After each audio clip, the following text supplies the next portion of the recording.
जिंदाबाद। भाई भारतीय जनता पार्टी जिंदाबाद। श्री नरेंद्र मोदी जी जिंदाबाद। श्री नरेंद्र मोदी जी जिंदाबाद। श्री रविंद्र रैना जी जिंदाबाद। आजाद हिंदुस्तान जिंदाबाद।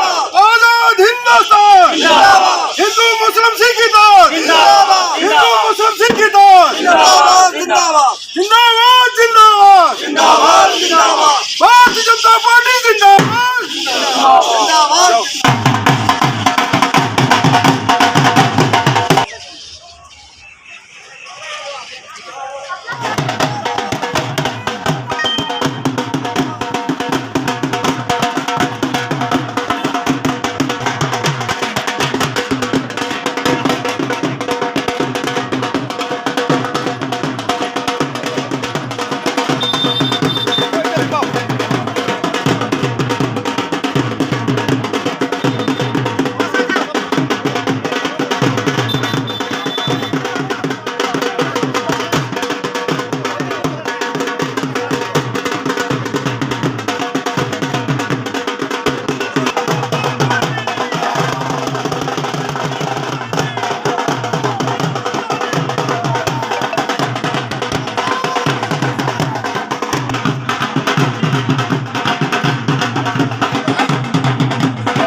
मेरे ज्येष्ठ और मेरे अनुजों को सभी को मेरा प्रणाम, मेरी मातृशक्ति को मेरा नमन।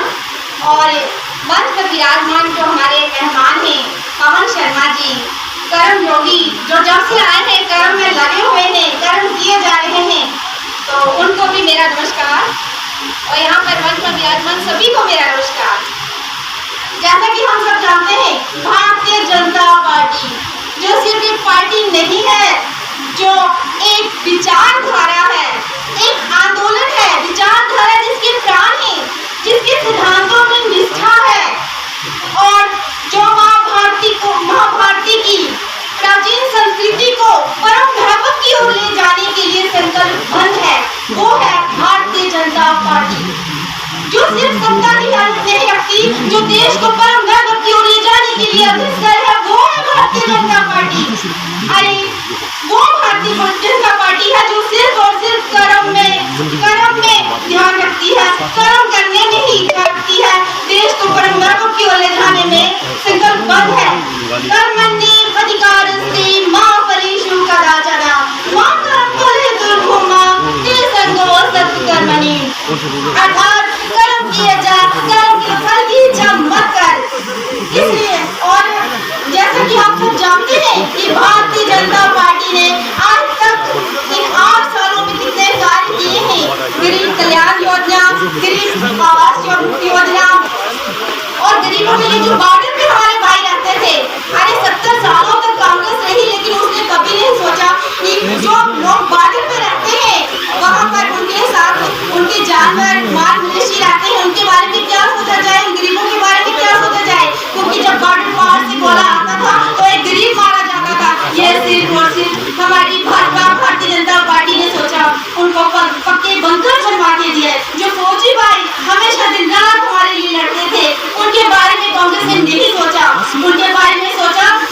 सबकी सब सीटें जितनी होगी वो भारतीय जनता पार्टी की होगी और भारतीय जनता पार्टी की जोड़ी में होगी और भारतीय जनता पार्टी का चीफ मिनिस्टर होगा।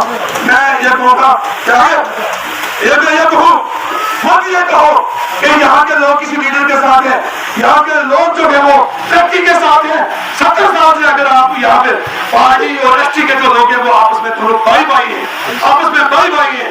यहाँ पे उन लोगों ने पार्टियों को और एसटी को आपस में लड़ाने की कोशिश की है, आज दिन तक उनको किसी ने कुछ दिया नहीं है। मैं ये कहूँगा इस तरह से मैं ये कहना चाहता हूँ कि अगर भारतीय जनता पार्टी पार्टियों को एसटी का दर्जा देगी, का खून भी उसके लिए हाजिर है, उसके बच्चों का खून भी हाजिर है, उसकी कौम का खून भी हाजिर है, पार्टियों के हर बच्चे का खून जो है उसके लिए हाजिर है। शुक्रिया, खुदा हाफिज। हिंदू मुस्लिम सिख जिंदाबाद जिंदाबाद।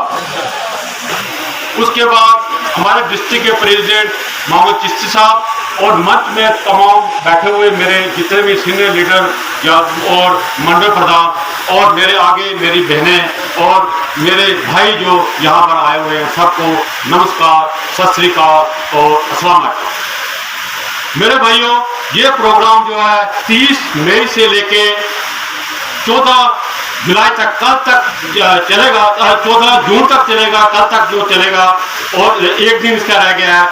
ये प्रोग्राम का ये था कि हमारे प्रधानमंत्री मोदी जी ने जो है 8 साल की कमांड में जो भी मजबूत मिलत हर एक 135 करोड़ देशवासियों के साथ जो भी स्कीमें या उनकी रेनवाई की है उसके बारे में डोर टू डोर जाके जो हमें एक पंपलेट दी गई थी वो उन तक पहुंचानी थी।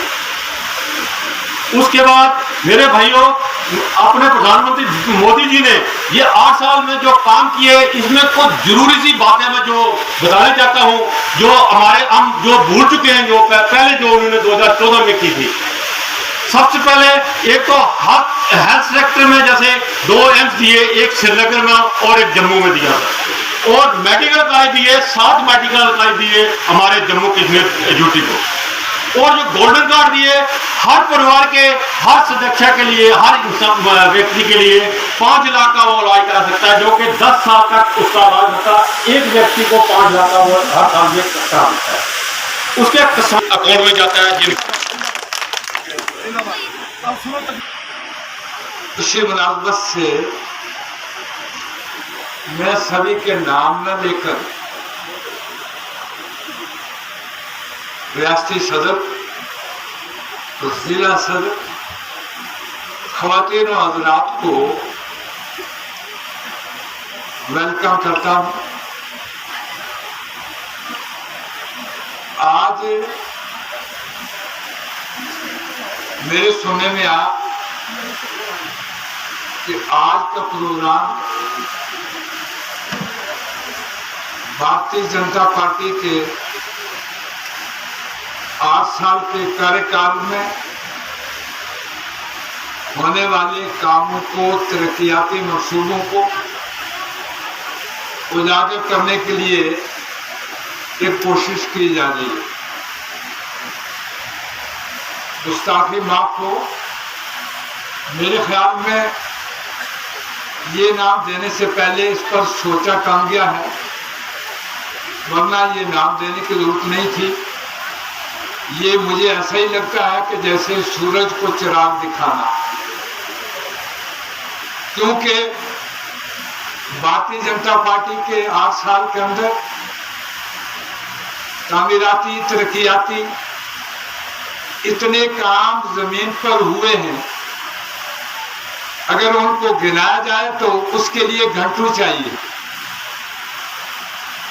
मैं सिर्फ आपको ये तवज्जो दिलाऊंगा, एक मिसाल लें कि 1965 में जब हिंद और पाक की जंग हो रही थी, बॉर्डरों पर लोग मर रहे थे, उस वक्त के प्रधानमंत्री जी लाल बहादुर शास्त्री के लिए दिल्ली में मोर्चा बनाया गया और बॉर्डरों पर आवाम मर रहे थे। मौजूदा प्रधानमंत्री ने सबसे बड़ा काम यह किया कि तमाम बॉर्डरों पर पक्के मोर्चे बना दिए कि सबसे पहले मेरे बॉर्डर के गरीब लोगों की हिफाजत होनी चाहिए। ये काम हिंदुस्तान की तारीख में पहली मर्तबा हुआ। इसके अलावा सबका साथ, सबका विश्वास और सबका विकास, ये नारा भी पहली मर्तबा कम अज कम मैं अपनी जिंदगी में सुन रहा हूं कि मुल्क के किसी प्रधानमंत्री ने ऐसा नारा दिया हो। और सिर्फ नारा ही नहीं, बल्कि जमीन पर पक्के मकान और पक्के बंकर, घरों में रसोइयों के अंदर गैस और इस तरह की बेशुमार स्कीमें, इस बात का मुंह बोलता सबूत है कि ये नारा सियासी पार्टियों की तरह एक नारा नहीं, बल्कि ये एक हकीकत है। ये एक ऐसी हकीकत है जिसको झुठलाया नहीं जा सकता। इस मुख्तसर से वक्त में मैं सदर रियासत की और जिला रियासत की दो बातों की तरफ खुसूसी तवज्जो दिलाना चाहता हूं। मुझसे पहले यहाँ हमारे मंडी ब्लॉक से हाजी अशरफ साहब ने एक बात कही कि 70% लोगों के पक्के मकानों की पेमेंट हो चुकी है। मैं इनकार नहीं करता कि छेला डांगरी या मंडी ब्लॉक में ऐसा हुआ होगा, लेकिन मेरे रंगाली ब्लॉक में ऐसा नहीं है। ये हमारे जिला सदर बैठे हुए रफीक चिश्ती साहब कई बार अवामी वफूद इनसे मिले इनके घर पर, और ये शिकायत की कि 2019 से लेकर आज तक लोगों के मकान, रंग रोगन, बिजली वगैरह सब कुछ होकर कंप्लीट हो चुके हैं, लेकिन उनकी पेमेंट अभी बकाया है। अभी पेमेंट बकाया है। और वो लोग जब पंचायती मुलाजमों से इस सिलसिले में राब्ता करते हैं तो कहा जाता है भाई पैसा ऊपर से नहीं आया, हम कहां से दें? पैसा ऊपर से नहीं आया, हम कहां से दें? तो मुझे लगता है कि कश्मीर के अंदर जिस तरह से मिलिटेंटों के लिए ऑल आउट ऑपरेशन शुरू है, मेरे राजौरी पोंछ के अंदर ऑल आउट बीजेपी के लिए सरकारी मुलाजमों ने मुहिम शुरू कर रखी है। ऊपर से पैसा आ जाता है, इसको क्या हो गया जी माइक को न करके उनको ये तासुर दिया जाता है कि बीजेपी सरकार का महज एक नारा है, पैसा नहीं देते हैं। ये लोगों को पार्टी से बदगुमान और बदजन करने की एक घनौना साजिश चल रही है। रैना साहब और डिस्ट्रिक्ट प्रेसिडेंट साहब दफ्तरों के अंदर बैठ करके डाक बंगले में मीटिंग से पार्टी का कोई भला नहीं होगा, भले से ये बात आपको नागवार होगी। मैं कहता हूं कि देहातों में जाइए, घर घर जाइए, लोगों से मिलिए और लोगों की परेशानी सुनिए, लोग किस हाल में रह रहे हैं।